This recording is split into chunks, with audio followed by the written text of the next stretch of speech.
Alright, we took care of them, jumped over, and we shoot, and we can't shoot that far.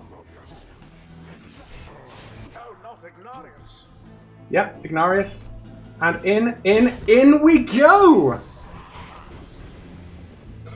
Noxalis! Proved their worth. As for their adversaries, they did not. We did it, chat. Ends the liberation rite. And thus, the scribes have chosen. The exile appointed by the Nightwings shall be free. Absolved of all misdeeds, return to glory in the Commonwealth. Her adversary and all others shall remain to carry out their rightful sentences.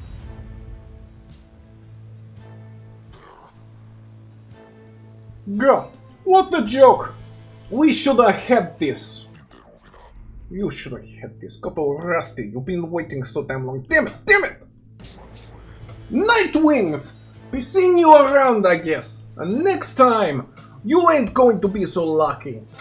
By the way, you want to go bowling with Cousin Roman?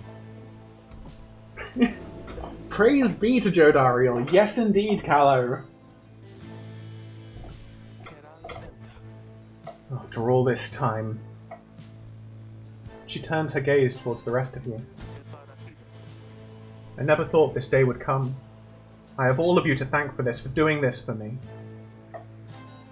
The life that I recall back in the Commonwealth was at times difficult, and I am much older now. I know not what I shall find on my return. However, I know this. If that place still is like the Commonwealth I left so long ago, then I shall strive to make it better, for as long as I retain my strength and breath. You see her smile faintly as she disappears into the shimmer pool, though you can still hear her voice, though faintly now. A seldom seen celestial phenomenon linking the downside back to the Commonwealth. Thus, beneath the blooded moon, the Sclorian waters rise but for a moment, only to fall again. Downside legend. Farewell then, reader. All of you. For now. Jodariel earned back her freedom. She does look so cute in the cream robes. And now we raise a glass to Jodariel and keep hydrating ourselves. May she return in glory. Godspeed, Captain Jodariel. The 8 scribes are ever merciful. By their grace, the cycle of the rites may soon commence again.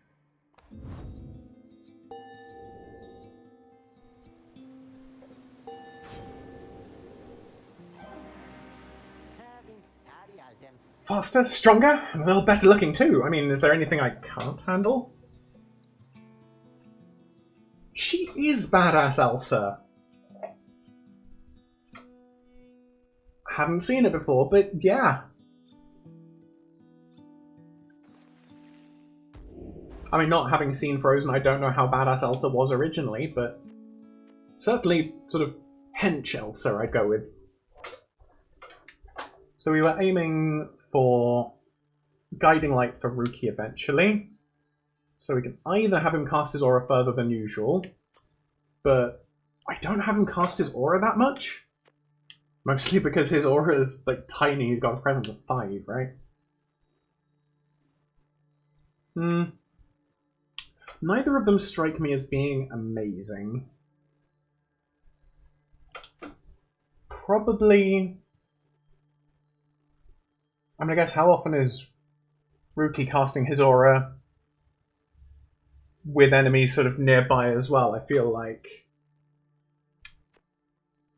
Kenai is probably going to be more useful than Explosive Tempest. Let's go for that. Alright, everyone else gains inspiration for having watched Jodariel be amazing. The 8 scribes gave their freedom so that we may yet have ours. That's also kind of sad, because I really liked using Jodariel. As she did so much damage to their pyres.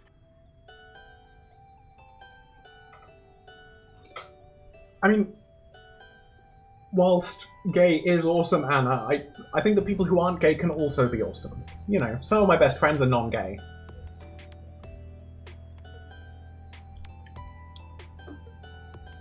After your victory over the Tempers in the Liberation Rite, you return your wagon to decide how to proceed from here. I don't know what I'm going to do without her here. Well, look on the bright side, it's one less mouth to feed. We'll see Jodariel again if we persevere. Our journey's now begun in earnest. We just need to make a few last preparations whilst we're here. Jodariel. She was a grim long-time resident of the Downside, grown accustomed to surviving there. She has regained her freedom in a liberation rite. What about the stars? Can we afford the time? About that, Reader, go see for yourself. The night sky over Mount Elodial is much darker than you would have expected. Your thoughts are with Jodariel as you look towards the heavens. You gaze into the darkness of night as we seek out our destination. I'm guessing we're going right back to the beginning star, maybe?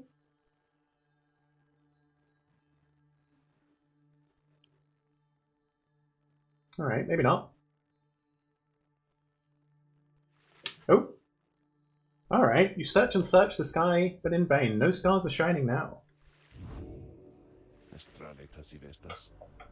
The stars revealed nothing, did they not? You confirm his suspicions. It's as the book foretells. This is the chance we need to make ready for what lies ahead. There's a haven south of here. We'll travel to at dawn. And when the stars decide to shine for us again, we'll be ready. Mark my words.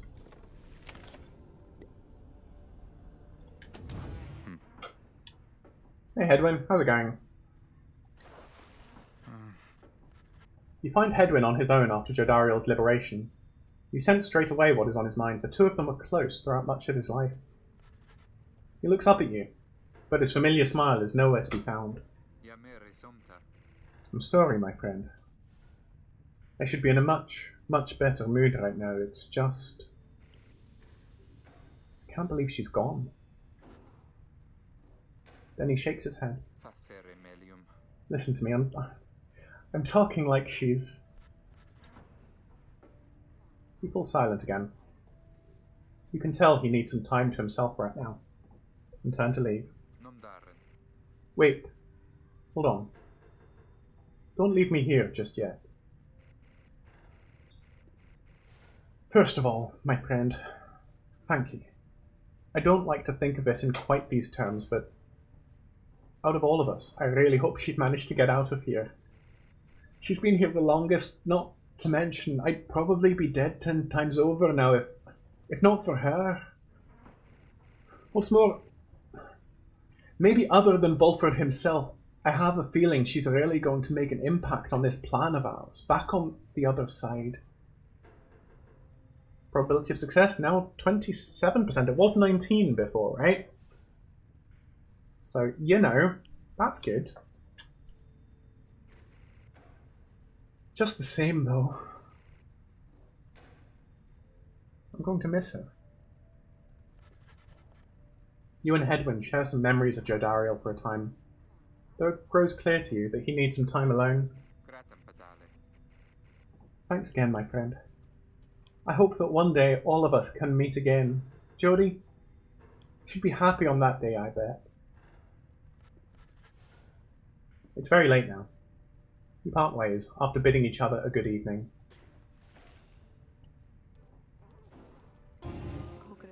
Let's see if Sandra has anything to say. Nah, she doesn't. Alright.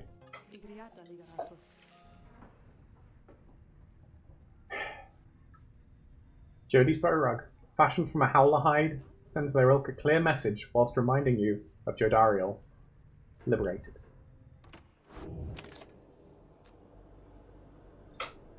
Well, I guess we continue.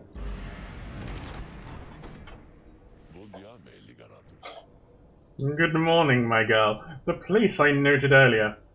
Let me illuminate the way. Ooh, the Moonlight Alcove, a small landing on the dark side of the sacred mountain. Volfred indicates you can await the next cycle of the rites here.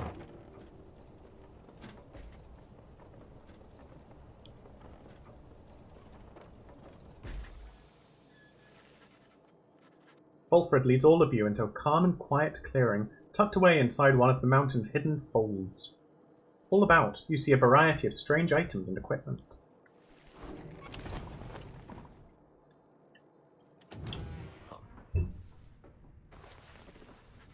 You find Volfred, seemingly lost in thought, but then he turns to you. Greetings, reader. This wagon and I, we've many memories together, and I could not help reliving some of them just now. I suppose some aspects of my past may be of relevance to you, given your role. If there's something that you wish to know, you need but ask. Alright, so we could ask what he did to earn his sentence. He reminds you of someone you heard about long ago in the Commonwealth. Ask why the Nightwings disbanded. The triumvirate of which you are now a part seems to have a storied history. Ask how he knows the lone minstrel. The two of them seem to be old acquaintances. How long have they known one another? Or ask to be excused. What did you do to earn your sentence? Might be a rude question, but... You ask Volfred about his past in the Commonwealth, and how it is he came to be in the downside. How rather forward of you, my girl. Most whom I have met during my travels here have been reluctant to approach the subject of one's history before one's exile. Nonetheless, I am happy to tell you. As a reader, I assume you are familiar with the stamping press. It's an illegal invention allowing written materials to be published at an extraordinary rate. In 617 AS, the Commonwealth was under siege from within, as anti-theocratic propaganda quickly spread, but I don't need to tell you that. I owned and operated one. I took issue with the Commonwealth. The ban on literacy, the interminable wars against the high-wing remnants. I spread the truth about it all with my machine. Under pseudonym, of course. Still, I knew I was putting myself at risk, and sure enough, my stamping press was eventually discovered and burned to the ground. I, however, managed to elude capture for a while, but not for long enough. Here in the downside, I chanced upon the Nightwings, who were searching for a reader. In that respect, my past, I think, is similar to yours. Anyway, that is the long and the short of it. Now then, was there anything else? Ooh, we can just go through the full thing. Excellent. You express interest in knowing more of how the Nightwings came to be here, and Volfred's past connection to the group. I have been connected to the Nightwings almost since the beginning of my days in exile. They found me in a manner, as I understand, quite like how Hedwyn and the others found you. Back then, it was a smaller group than we have now. I joined an exile called Eriza, and another known as Aurelak. It's nothing hugely exciting, that mouse over. Once in a while, we let little Tizo stand with us as well. He is rather older than he looks. The other triumvirates we stood against, they feared us. Only the Tempers presented any threat to us in any given right. Which is weird, seeing as I wouldn't think that...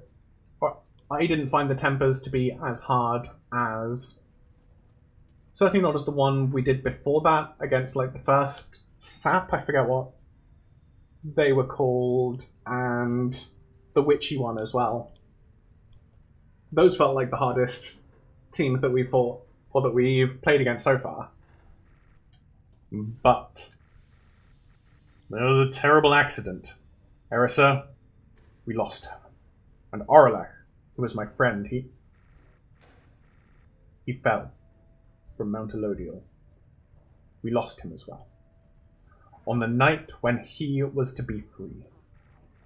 We were reckless, hasty, and I was powerless to stop any of it. I blame the rites themselves, the circumstances that put us into danger, the chastity and the withdrawn. Ah, yes. The withdrawn I vaguely remembered because they were mentioned a little while before along with the accusers, but yeah, the withdrawn were the witch people. The downside has claimed many lives, yet this, it was too much. I vowed never again to don the mask and raiments. I had the black wagon cleared and buried so that it could not be used again. If the Nightwings would rise again, it would be under different circumstances, under new leadership, and towards a different purpose. That is all I wish to say of this, my girl.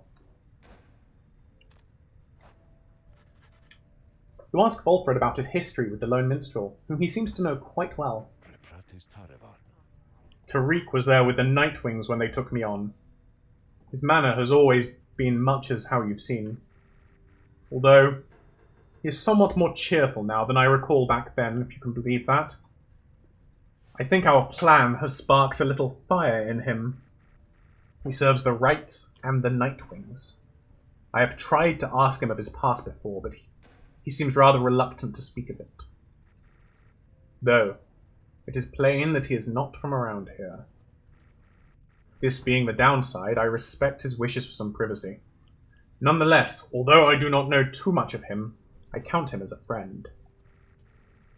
I lost track of him for some time, though it was he who first informed me that the Nightwings had returned. He and Tizo were instrumental in our meeting. I guess that was what he was doing in those few days where we'd lost him. It's been good to see him doing relatively well. Anyway, was there anything else you wish to talk about for now? You thank Volfred for his time and bid him a good rest of the afternoon. Likewise to you, reader. Be well. Let me see what it says about Jadariel in here now. Oh, she's not even here. I was wondering if we might have found out some of these other things when she got liberated, but I guess not. Alright. I already missed Jadariel. Let's bide our time. Everyone, the amenities are modest here at Moonlight Alcove. It's a small landing on the dark side of the Sacred Mountain. For many years, I smuggled supplies and furnishings to this well-hidden locale. But I suggest that you get comfortable. We may be here for some time. As for myself, I have some business to attend to. Please leave the wagon in my care for now. It shall be ready by when you need it next. From the mountaintop, you can see all across the downside. Its impossible expanse staring back at you. The thought occurs to you that you may never see another land besides it. And so, you and your companions wait upon the mountaintop in quiet solitude, anticipating when the cycle of the rites begins to turn again. Then, you shall have another opportunity to free one of your own. You may earn back their freedom, one by one. This does feel a little bit like just sort of the end of a demo. Many moons pass. Then, one evening... May I have a moment, reader? The Lone Minstrel finds you... Ooh, new chapters revealed. Finds you poring over the Book of Rites, as has been your leaning throughout your stay at this abode. Begging your pardon, but there's something you may wish to see.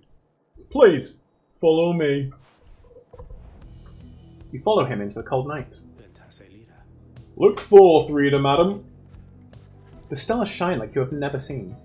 Once more, the path toward salvation is revealed, but now, something is different. The stars shine once more. What's our destination? Oh!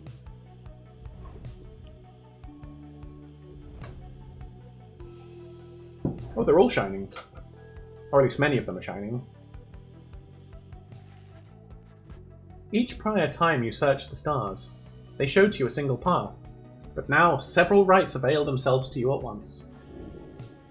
Henceforth, you may choose from several different rites. Alright. yeah, I don't want to tell the nomenclature department how to do their business, but like the Solium part of this name, great, excellent, no qualms with that. Star? I mean, maybe. I'm having a very difficult time seeing Golden. So, we can go to Trieste, the Silver Star. So, we would be playing against Albert Oldheart. Could go to Orez. It's the Hulk of Orez, that's the ship, yeah. To challenge the Accusers, Lendl the Liar.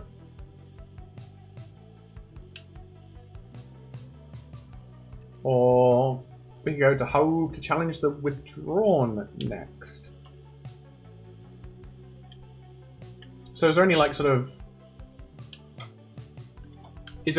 side stuff, or is it always just go towards the next right? And I guess, is there any huge reason to prefer one over the other? Aside from, you know, which team I want to face.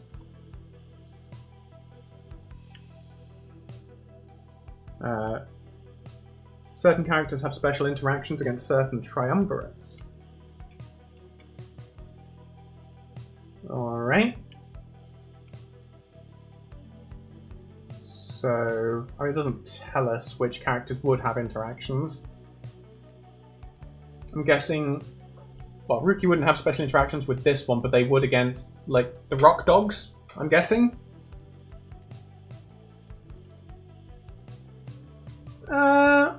I mean, let me just see how it goes for now. Callow, it's sort of like random choice, unless there is something that that I would very much be missing out on by choosing badly. You chose poorly. So I think, mostly because they were, like, the friendliest, I think I want to go probably here is where I'm thinking. Why not? We're going here. To... Was it that you saw this one as, Candy? Was this the Buff Unicorn one? Was this Buff Rapidash? And the stars urge that we go to the nest of Trieste, a long way off. Wolfred, sir, how are we to reach the nest of Trieste in due course of time? You know full well, Tariq. Preparations are complete. You think you see the lone minstrel smile, ever faintly, but cannot be sure. Please ask the others to gather their belongings, rest, and then assemble at the wagon there at dawn. We shall be departing at that time. As you will, sir. The cycle begins anew. As the years advanced, you'll find there ought to be fewer rites this time, until once more we are to traverse Scribe's Gate. That apostrophe there annoys me more than it should. Is everything a sexy horse if you try hard enough? I mean, there are some, you know, deeply odious people that I don't think, like... I don't think you could do Alex Jones as a sexy horse. Or... I don't know, Nigel Farage. Nigel Farage as a sexy horse would not work. Exactly how many, it is difficult to say, but our next chance at liberty ought to present itself much sooner than before, so let's be ready for it. Now then, see you in the morning, reader. Your companions have not travelled far from Moonlight Alcove. Word of the news soon spreads throughout the group.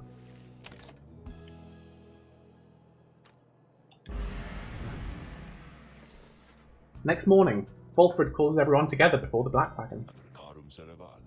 This old wagon is more than it appears. With Bertrude's aid, it escorted you across the sea, to me. Now it shall escort us anywhere the stars require. Come and see.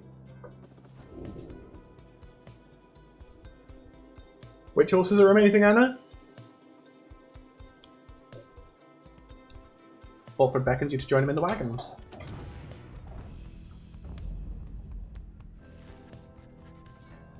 Something has changed about the wagon's interior. What looked before to be old cracks and signs of age now expose various intricate components once hidden from view. You are the Night Wings. You should travel in their customary ways. He turns to you, indicating levers and devices marked with symbols from the book. Now, reader, whenever you're ready, you may take us up. I'll show you how. And everyone else, hang on to something. Oh! Take off! Yeah, we fly! Well, all sexy horses are amazing. Not all sexy horses. Hashtag not all sexy horses. Hashtag no tall sexy horses. Because tall sexy horses are giraffes. After having soared into the sky, the black wagon remains aloft somehow. By the Under King! Oh, by the scribes! Never thought I'd soar like this again.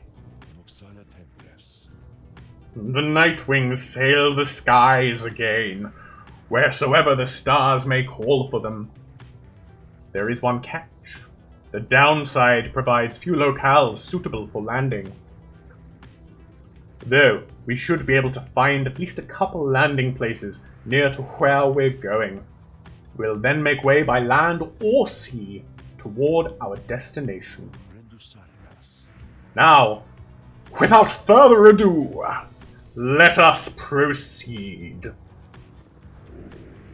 The black wagon can fly. Seek landing near the nest of Trieste. So we can just move around. Is there anything that's like not the nest of Trieste that we should be doing, given that, you know, we've essentially got free roam. Ooh, we can sprint. Yeah, fast fly. Oh, I like the sort of reflection effect on these crystals. That's really cool.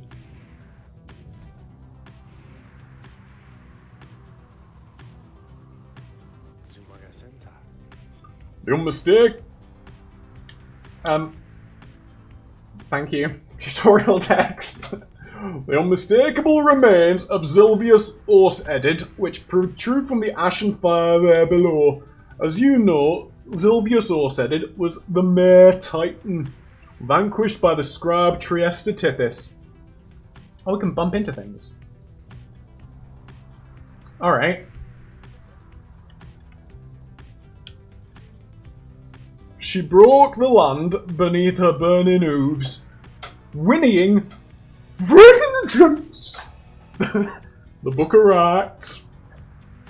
Some have taken it to be a work of sculpture, reader. The tale of a titan felled by Saint Trieste Tithys. That is more unbelievable than thought that some daring exiles, over many years, carved the titan's visage out of stone. I mean, sexy as horse-headed. I mean, should I just throw up some pictures of horses and leave you to it for a couple of hours, Candy? Because, you know, I can do that. Be that as it may, the climate and the cliffs are home now to exiled Arps such as the Essence, whom you faced here when first you arrived. Even they do not know all of the locale's sacred significance. So, like, I can bump into things? What can I bump into? Oh, so this would be an expedient path to the nest of Trieste. Or I could do more vocations. Vocations would be good, actually. And I don't know why I'd want to be more expedient. Like, going around other things, A, gives me more conversation, and B, you know, lets me train up vocations, which is a good thing. So can I bump into any things here?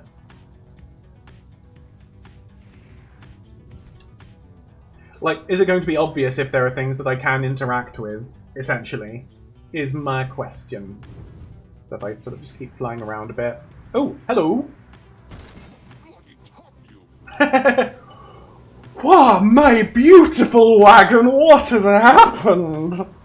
Oh, but it is you, my wonderful Nightwings, come to play a little trick on your good friend Manly. Oh, how very, very, very, very clever of you. The damage you have caused my beautiful wagon, doubtless it was very, very minimal. Fear not, I can afford repairs. It is no inconvenience at all, though I do have one request of you. To make amends, that is. When next we face each other in a right, and I trust you know what I shall ask of you, but would you be kind enough to stand aside and let the chastity prevail? Then we shall call it even, and when I return unto the Commonwealth, I shall see to it that you or your loved ones there are suitably rewarded. Now, ta-ta! Oh, yeah, I see flashing dot.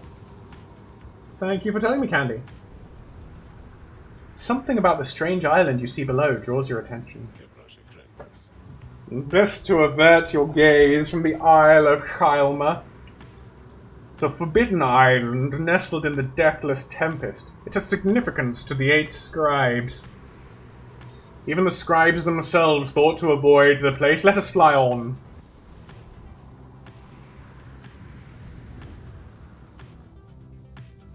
So are there any little... Ship do... Why does that keep coming up? There don't seem to be any other sort of like white dots around here that I can see. So let's just go to the back shore. I think my policy is going to be I'm going to sort of more or less beeline to the next place, but if there are sort of interactable things on the way, deal with them there. Does that seem like sort of a reasonable way to go, or would I be missing out on a lot by doing that? I guess is the question. But either way, we're landing here now. Page revealed, Black Basin. Your wagon touches down in Black Basin, where you first met Volfred, and Pamitha as well. You briefly wonder at what might have happened had your paths not crossed. A full inspection of the wagon is already underway by the time you join the rest of the group. Faye takes care to realign each set of stabilizers, needing little help from you. Meanwhile, Tizo greases any intakes that sealed shut during the flight. You soon run into Volfred, who has further details to report. Systems are nominal. This wagon's fit to journey onward at dawn's light. The group disperses then, some taking time for rest, while others tend to personal pursuits. You should have time enough to do the same. But beyond the crystal seeks Tizo. Oh, yeah! What's on your mind, Sir Gilman? Oh, no! Sir Gilman's shivering there, after the Black Wagon's maiden voyage through the skies. Master Reader, this knight is very, very slightly out of sorts is all. He merely appears terrified, but he assures you that his seeming cowardice is but an optical illusion in this case. Pamitha overhears and joins you. Flying's not for everyone, Sir Knight. This knight heartily concurs! Though how anyone at all can stand it, he has yet to understand. Well, let's see. What's it like to swim the waters of the Sea Dominion? Ah, those glorious murky waters, engulfed in hideous warfare to be sure, but otherwise a joy to cut across, to feel the coolness of the waves beneath one's gill slits and the like. Though this knight is now accustomed to his life above the surface. Flying's just the same, Sir Knight. It resists those of us not born to it. I, in turn, have wondered what your seas are like, but the thought of swimming fills me with disgust. Though I haven't had to swim and you now have to fly, that's very brave of you. And you've handled it better than some harp fledglings I've met in my day. Aw, that's nice of you, Pamitha. You'll get used to it. She departs, but you sense Sir Gilman is feeling better after the exchange. Sir Gilman gained +1 hope for the next rite. Yeah. So, we've got some Waking Wood Wisps here. They provide a scarce bit of light when it is needed, all for a low monthly fee. Alright, that's not a thing we can actually read. I'll deal with these two. Yeah, I'll deal with these two now. There's nothing to do in the common room. I don't know why I hovered over that. Let's do Book of Brights first, then I'll go talk to Sandra and do Scribe Trials. Oh, we've got a lot of stuff. Alright. Oh, okay, so each of these chapters presumably are written by a different scribe. That makes sense for 25 there. I mean, if I've just got a lore dump and it's like each of these is like 12 pages worth of reading, I'm not going to do all of that, don't worry. But, alright. In the words of Jomwer Menimane, the Alpha Chief, once I too roamed free. I remember well those days in which I was called Chief. I travelled all the world over on my 4 good paws, and I was well adored. I wanted to grow stronger. Here at last, I have. I shall not mince my words. This place shall either harden you or kill you.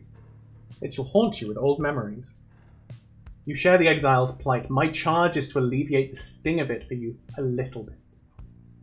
And to prolong your stay, but only for as long as needed. Your charge is to return.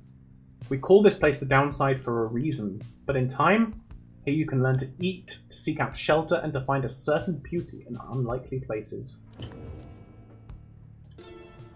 In the words of Molten Millithie, the Wild Witch. Years upon long years we spent distilling life essence from many things, which all once writhed under the auspices of their mortality, which we ourselves cut short. In this we have no regrets, for we learned much, and so, we think, did they. We earned the title Witch, and were forced to flee into the Downside. Here we encountered Solly and Myr, and soon we gained an understanding of each other. He bade us circumnavigate these lands and catalogue our findings. We felt a strong desire to expose the secrets of this land. He wished to yield benefit to those who followed in our wake. Indulge us both, then.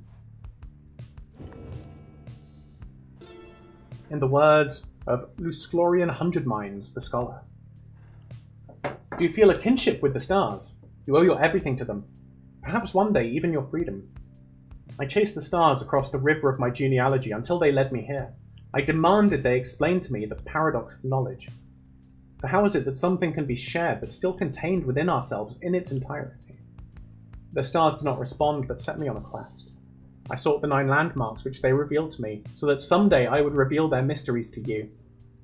These landmarks, emissaries of the stars, are 9 lenses through which we see the land and see ourselves in a new light. 9 triumvirates in the words of Haub the Swallow the Accursed. At much I found it much too difficult to read, much less to write, even to grasp the quill, but the horned one, Myr, implored me.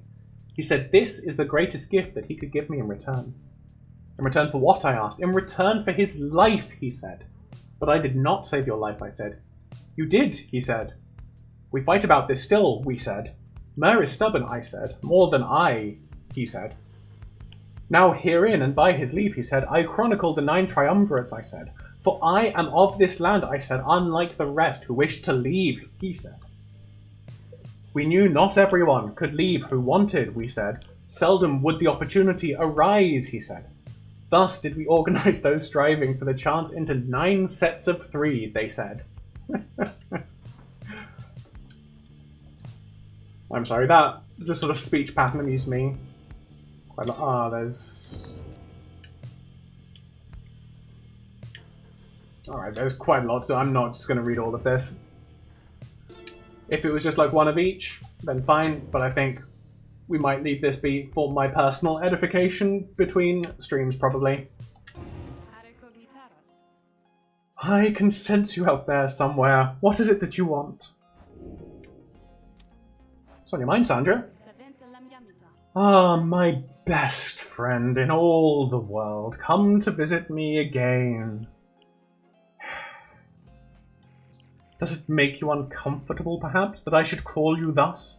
Perhaps you think that you do not yet know me very well, but I know you just fine. You reveal a great deal to me when you come visit me like this. You are not the only one who can sense things in others, you know. One learns to read a bit when forced to suddenly appear within a book for 837 years or so. Especially if one is wont to pry a little, you understand, for it gets rather boring here. I know all about you.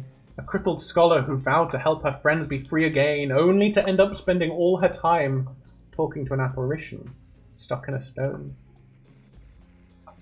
Oh, I know about your loves or lack thereof, about your favourite pastimes, certain habits you may be somewhat loath to admit. Fear not, of course. I use this special knowledge only as a means to entertain myself, I think.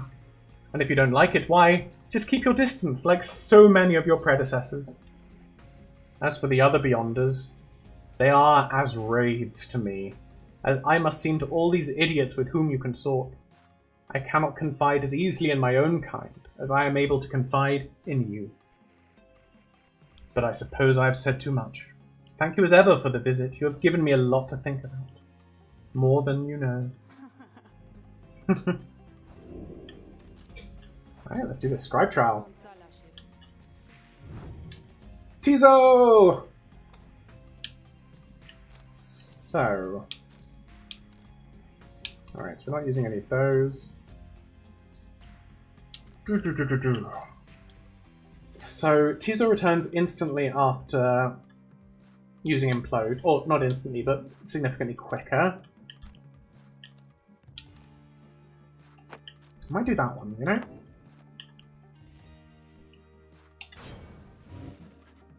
You ask Sandra to administer one of her special trials for Tizo.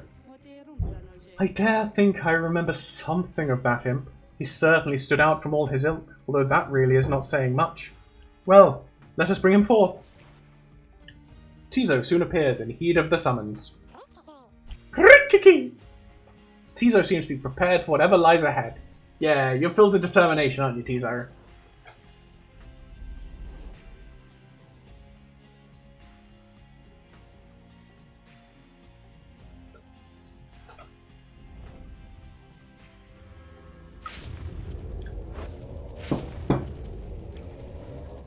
The apparition Sandra appears and unfastens her mask.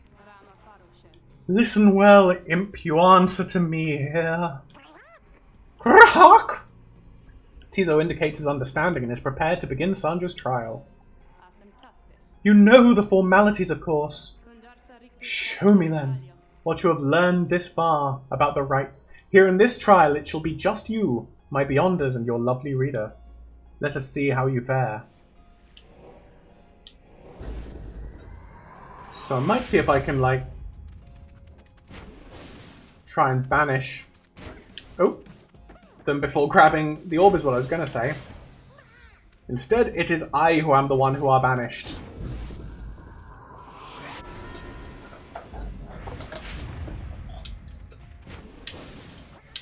Oh yeah, I can hover. Right. This is really not going well. Alright, let's try and be less defensive. And be a bit more...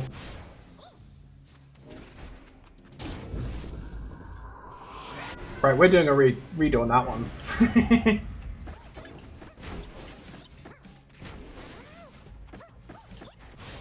Oh, so close! Oh, this is... Alright, let's see if we can outmaneuver them. There we go. We've actually got one.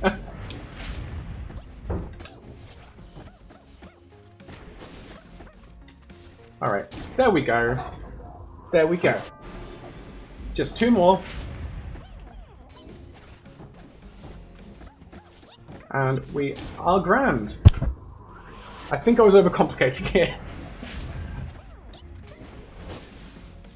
Alright, come on, get over here. And there we go. Naxalas! I assume that sound was Tizo's own version of Naxalas, right?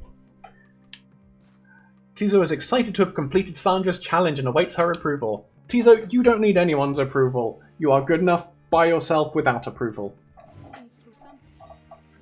A worthwhile effort, Imp. Your performance was sufficient and you passed my test. Your predecessor may well have approved.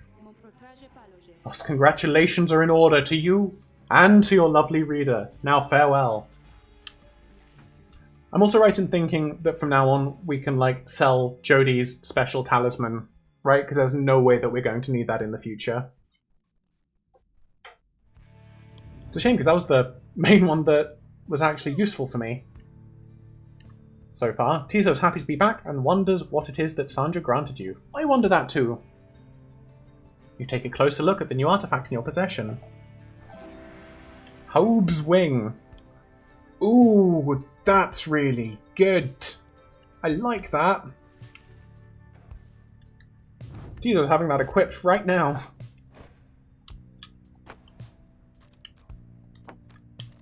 That? Yeah.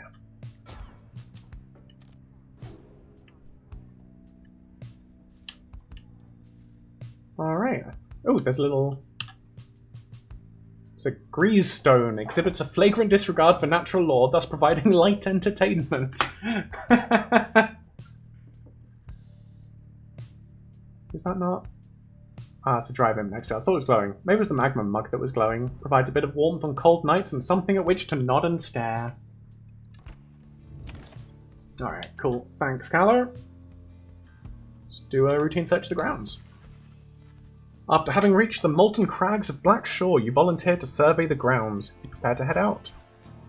However, your companions beat you to it in this case. Akui! Tizo indicates that he and Faye are going to scout the area this time. They depart, leaving you to rest up.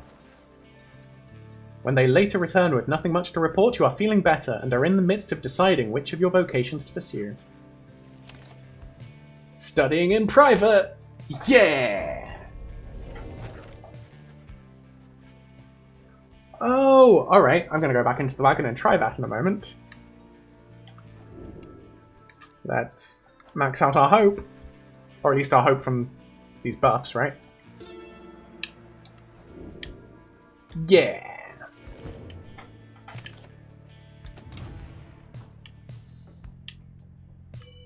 Oh, yeah! That just shakes.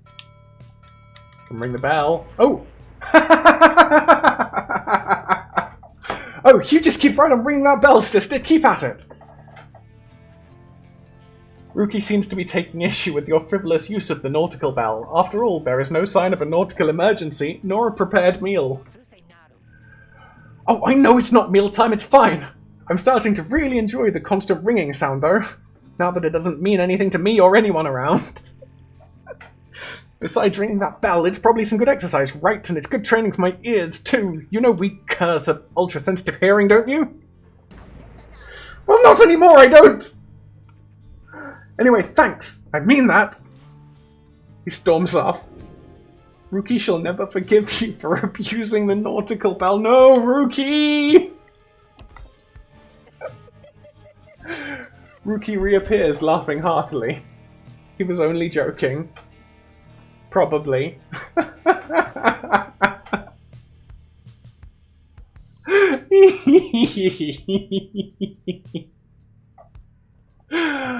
Oh, sorry about that.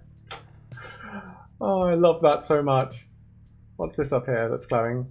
Canvas wings.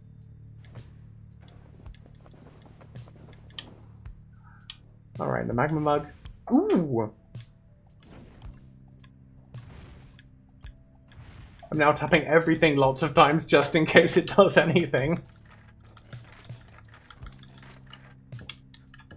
Oh, we can snuff out the candle! Oh no, we snuffed out the candle and can't relight it. Magma mug, help us! Oh no! Oh, I'm actually crying a little bit.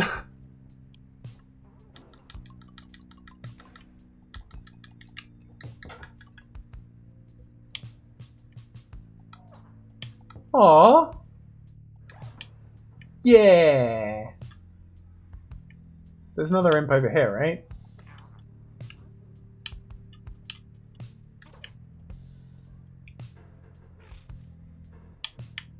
Oh. The imp doesn't like me clicking on Tizo's nest. Oh, is that... Yeah, that isn't actually Tizo, but Tizo's just nearby. Oh, drink from Pamitha's bottle. Alright. I mean, she's looking around outside, so...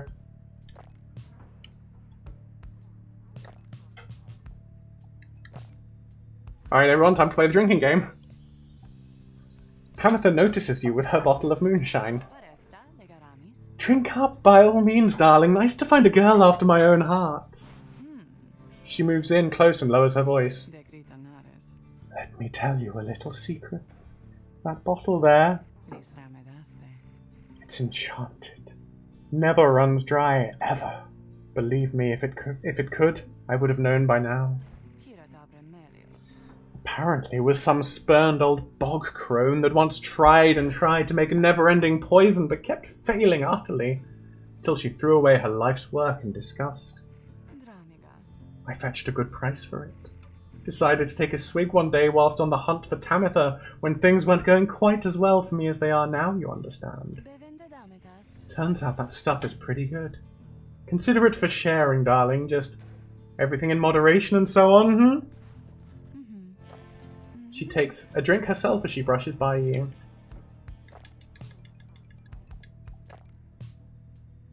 Yeah! We're gonna be so competent in the next, right?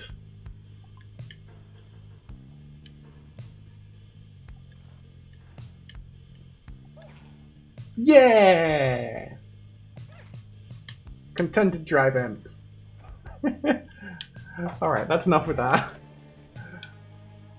Oh, that stuff all made me unreasonably happy. The path to freedom beckons you to press on. Not if this moonshine has anything to say about it, it doesn't.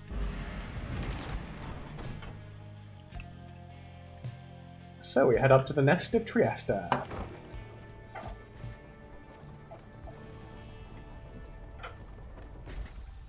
To the sexy unicorn tree. Yeah, I'm not reading those pages anymore. There are too many pages. Tizo! You observe Tizo rummaging about the black wagon as though in search of something. He notices you then, rushes up to greet you. Tizo is glad that you are here. He was just reminiscing about old times. But just as quickly, he resumes his search. Tizo is looking for something a former exile of the Nightwings once gave him. He is growing frustrated that the object he seeks is nowhere to be found. You almost do not notice the lone minstrel's approach. I'm afraid that it's gone, Tizo. I'm very sorry. Reader, it's nothing that ought to be cause for much concern, merely that Tizo has misplaced something of sentimental value to him. It was just a spare bandage, he indicates, exactly like the one on his horn. Aww. Was it from, like, a drive imp friend of his? Tizo here has had many adventures with Nightwings. Is that not so, Tizo?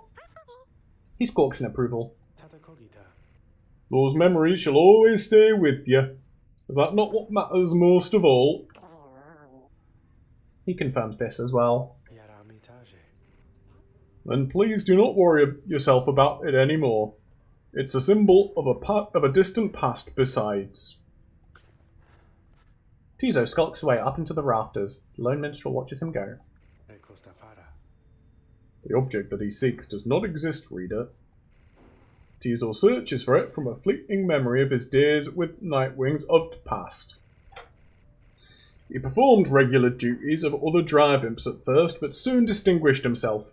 I was none too surprised. He was clearly special. He had grown close with other members of Nightwings when misfortune fell, and the triumvirate fell apart. Perhaps Volfred has revealed to you more of details. As for Tizo, I fear he must make peace with the shadows of his past somehow. Perhaps then, he shall cease searching. You need not worry for him, of course. He's resilient and shall always serve the Night Wings well. You might say that he was born for it. Begging your pardon, reader. The lone minstrel excuses himself in his polite way, leaving you to consider what he said. Ooh, roster bio updated. Gonna check that out. Aw, we lost the... Yeah, icosahedron. Wasn't an icosahedron. Polyhedron. That's what I was looking for. Alright, so... There are a lot of imps on the downside, but few, if any, are like this one. In fact, he seems to be descended from the most famous imp of them all. Tizo is older than he appears, and drove the Black Wagon of the Night Wings for many years, learning much about the rites while travelling with the Triumvirate. But, when misfortune fell, he disappeared. He re-emerged years later, having become an integral part of Volfred's plan, and to serve as liaison between Volfred and a certain band of exiles, whom he entrusted. And his astral sign, did we know that before? Torvand, who was born on the 13th of 5th moon, suggesting he is steady and collected. One's astral sign often foretells of one's disposition, strengths, and idiosyncrasies. In this game.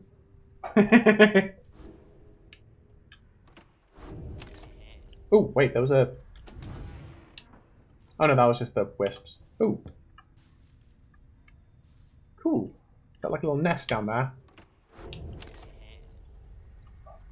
Alright, let's go to the slug market. What are you buying? Hey you guys, where's your friend? You know, the big one with the horns, like frowning, stuff like that. Something happened there, or what? Heard a crazy story, she just flew on out of here or something. Anyways. Ooh, what are you? When fleeing the Orbins, the adversary's Pyre, that also seems like it might be alright. I think I'm generally more tempted to run it in. But the Twilight Shard might not be bad if I've got the money to spare. Alright, where's... It's that one, right? Yeah. So we sell that for 90. Okay, we could get it back if we wanted, but at like double the cost. So... Let's just pick up all the Stardust to see if we can max out the Kerfang.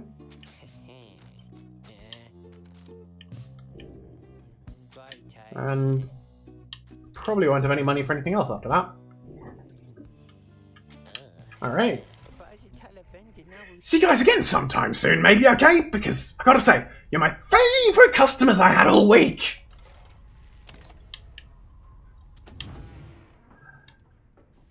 Okay, let's just check out our... He's got Kerfang. Brookie! Yeah! It's rank 18. So we should be able to boost that up to get it to +8. And that, I believe, is maxed out, right? Yeah. So... I don't think there's any point in boosting the right light. Am I understanding how it works properly? Essentially, that once our Pyre has gotten to 0, we get back up to +5. It's not that we go to sort of like minus numbers, and so like if our Pyre was at 5 before and got hit by someone with Glory 20, we would go to 0 and then back up to +5 with the right light, not down to -15 and then up to -10 with the right light. Is that making sense? And is that what I think it is? So, what other stuff? So that can't be boosted.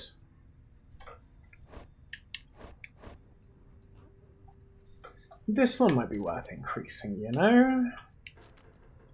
Because I'm liking the feel of that. Alright, yeah. Cool, that is what I was thinking, Callow. I mean, I guess it might depend on how high this can get, but I'm assuming that the numerics are that it's just 1 per talisman, so if we get it over 15, we might be able to withstand 2 more hits if we're lucky. But it seems like a poor use of resources. Let's Let's level up Tizo's talisman for now, because... Ooh. If we get that up to 20... Does Tizo just not use stamina? I'm assuming it'll slow down later, but... But that's what I'm going to do.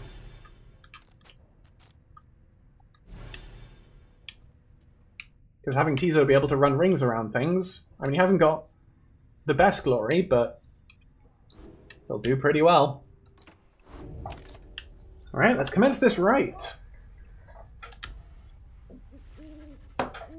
You and the others are busying yourself for the commencement of the rite this evening, when you notice Faye behaving strangely.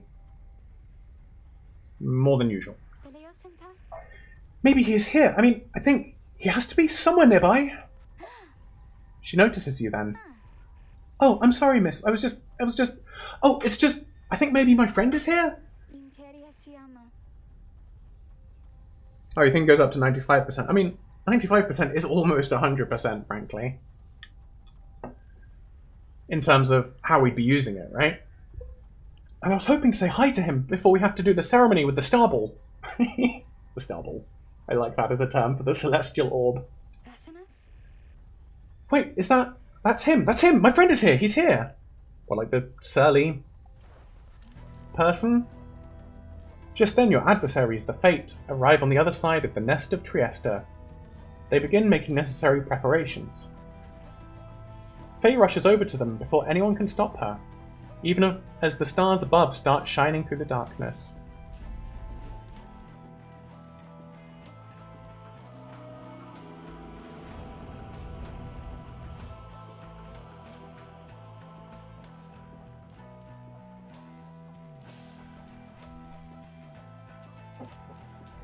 Yeah, I think I'm also a bit... Oh, whoops, sorry. Persevering, aren't we? Well then, rejoice, because the cycle of the rites begins anew.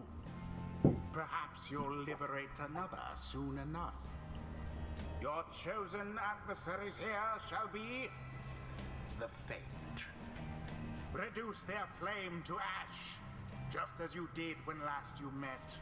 Ooh, that tree unicorn has one heck of a booty. Exactly shall oppose them.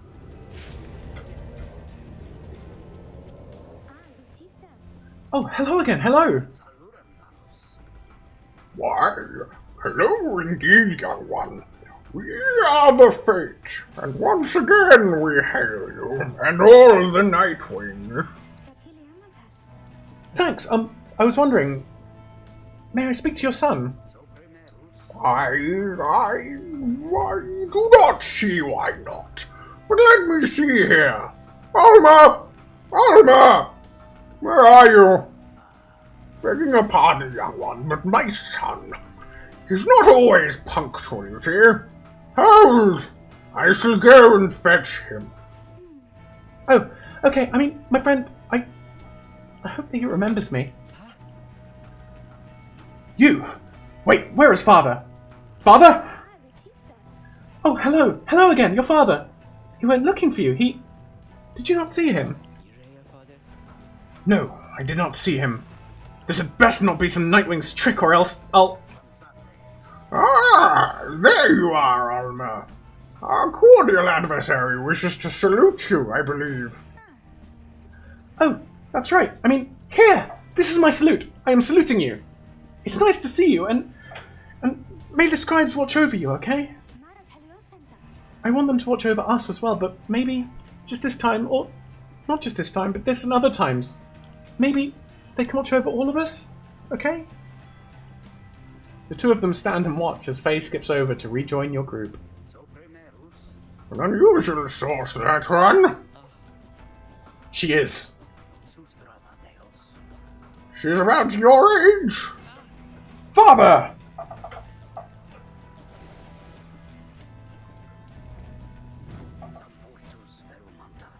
I pray that all our training since our last encounter shall not be in vain. You sense Dolbert speak the truth. The Fate are more capable than before. Each time you face a triumvirate, they gain talismans and masteries.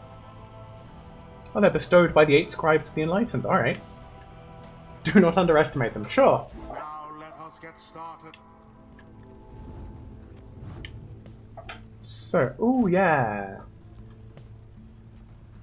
So, Ulmer, oh that's a cool talisman. So they deal bonus damage if they're losing. They deal bonus damage if they're losing. And they deal more damage if they're losing. Alright, they very much have similar talismans, it seems. So, alright. Cool. So, now we only really have one defender, really. I mean, Sir Gilman is also fairly good in defense, but I think I'm going to use... Teezo with this, because Teezo also has bonus hope for this round, I believe. I love Teezo's noises. Alright. Probably not going to use Ruki right now, because I want to use other people, and let's go to that from you, because I'm not using you this time either. So I'll probably use Faye. Because I think I've heard tell that essentially if your characters have like special dialogue before a rite, it's generally a good idea to use them. So I'm going to use her. And then maybe Pamitha? Yeah, let's go with Pamitha. I've not even seen how she levels up yet. And you can have the right light. Yeah. Let's do that. It is done. The fate would that being a good family were the same as being good as a triumvirate. Steel yourself, Ulmer. Are you prepared to face our adversaries once again? Always, father. Let us prevail, here and now. Let us do so indeed, my son.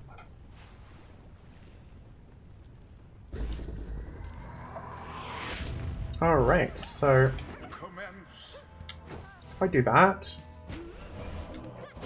I forgot that they could... Oh yeah, The path to glory laid bare. I'd forgotten that that was a thing that May did apparently, was her sort of charge. Oh, One false move. turns out... Oh. Turns out that large chasms are not a good idea as a thing to jump into. Thus to greater glory.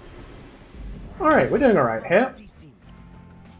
What are you doing, you? Put your mask back on! We're in the middle of a rite! Oh, I know, it's just... I wanted to say, I think that you're very brave is all. I think. Because we've encountered many triumvirates by now. I mean, we have the Dissidents and the Tempers and... Oh yeah, they were the rock dogs, weren't they, the Dissidents? What are you talking about? Get to the point! Oh, I'm sorry. I mean, I didn't mean... I just... My name is Faye. I wanted you to know my name. It's Faye, since I know yours. I see. Then, ready yourself, Faye. We shall not hold back. Such a struggle it must be All right, so Dalbert and his witless son. let's just run around a little bit, I guess.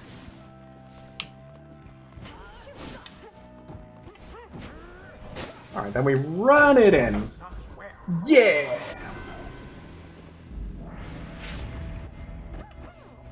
So Teezo, you got your ball. You got slightly taken out of the thing, but it's okay. Oh, there's map up there as well.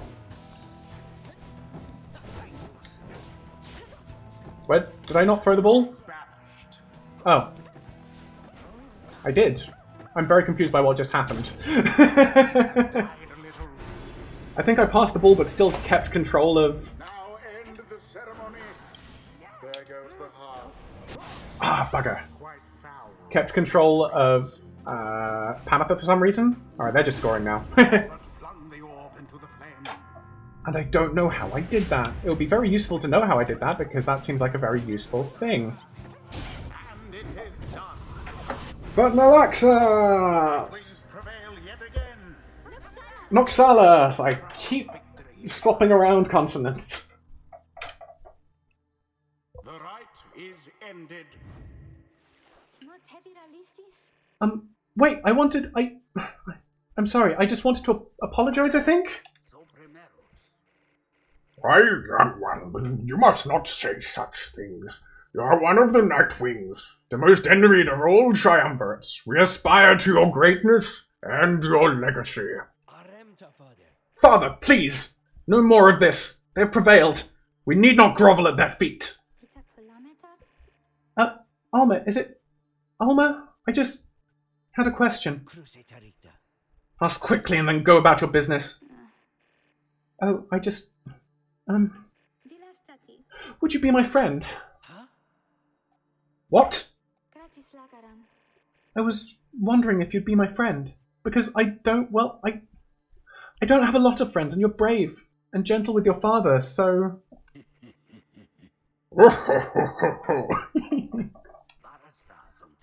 I shall see you in a little while, my son. What?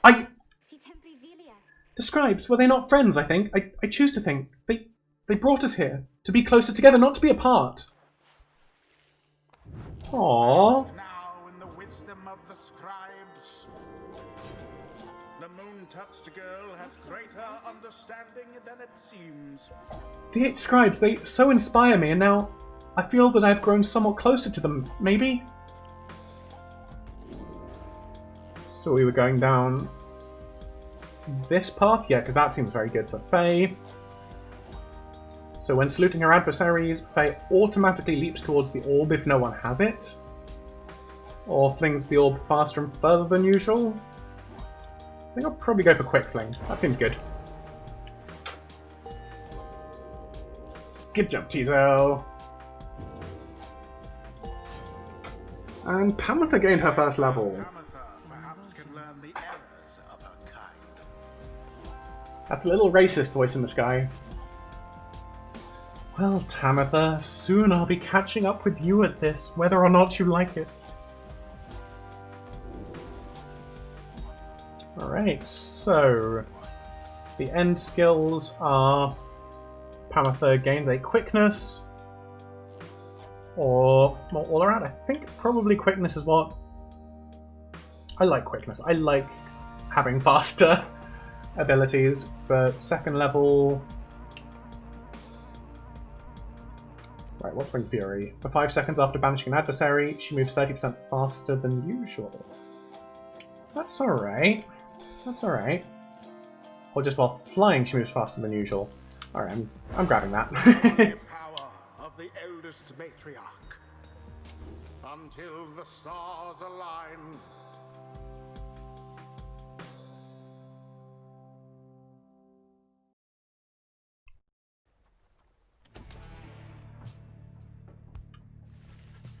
You return to the wagon after you and your fellow exiles bested the fate and find Volfred waiting for you there.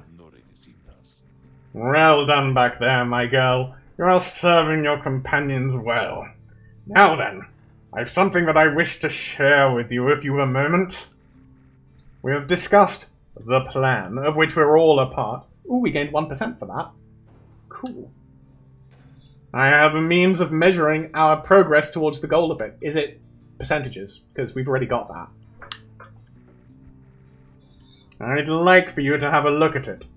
First, let's determine where the rites may take us next. Look forth! I expect you shall again see several shining stars, where once you saw but one. Let's have a look at these stars.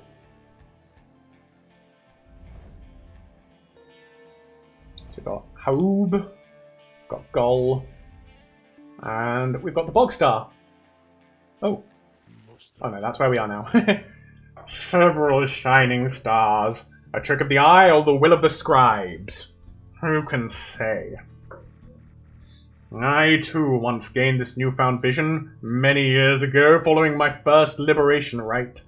And I believe only we of the Nightwings have this gift. I realize that, in choosing whom the Nightwings confront in each rite, we, in turn, influence which triumvirate we face when the time comes for someone to be set free.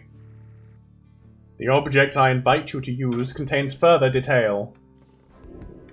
Henceforth, you may use Volfred's planet as your current progress. Oh. Alright. Using Volfred's planner, you may assess your progress towards your ultimate goal, as well as check the current standings of your adversaries. Volfred shall keep this information up to date for the remainder of your quest. You may look over it now or any time in the Black Wagon or while searching the stars. So, I'm guessing, yeah, the triumvirate with the highest favour will take us on. So we just played the Fate. Alright. So, I'm guessing here that... Oh, favour is earned by prevailing in the rites. After a liberation rite, a triumvirate's favour resets to 0. So currently we're most likely to face the Withdrawn or the Essence in the liberation rite. So... The Withdrawn were pretty tough previously. I don't think the Essence were too bad. So if I can beat the Withdrawn, I can make it more likely that we'll end up against the Essence in the actual liberation rite that actually matters. I think. Let's see what's going on here. So... This is to challenge the Essence, so we don't want to do that. Can challenge the Pyre Hearts next, or... Oh, this was the toss-up I didn't want to have. Whether we want to challenge the Worm Pyre Hearts or the Rock Dogs. Who would people rather I faced off against? Sir Gilman's old crew, the Pyre Hearts? Or Rookie's nemesis, the Rock Dogs? Vote now while I have a biscuit to sate my hunger. And a drink. Everyone should drink.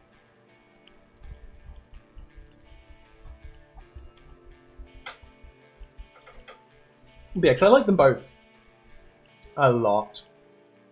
And, you know, Rock Dogs. But on the other hand, Sir Gilman is splendid and wonderful and just the best. Alright, Candy's going for Rock Dogs. Any other votes? Gonna give it 10, 9, 8, 7, 6, 5, 4, 3, 2, 1. And more time, because Callow said something which I need to read. Yep, you can base who you face in the liberation rites based on who you win, lose against to skew the standings. I mean, I figure you can deliberately lose against some people to boost them up, but that would also sort of reduce your experience, probably, because I think it said that whilst you still gain experience if you lose, it's not as much, maybe? Alright, Anna's gone for old nemesis. So, Rock Dogs I guess it is then, because those were the old nemesis. We're doing Rock Dogs.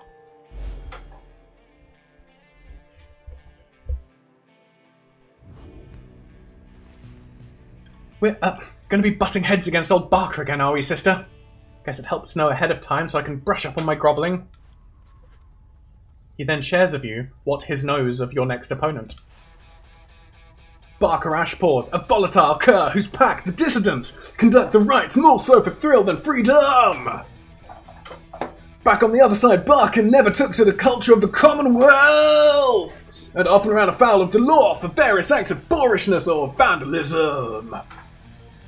He always promised to go straight, and in time found a certain niche, for he was an accomplished hunter. And the people of the Commonwealth did have an appetite. Barker relished the hunt more than anything, and spent his earnings on a variety of questionable things.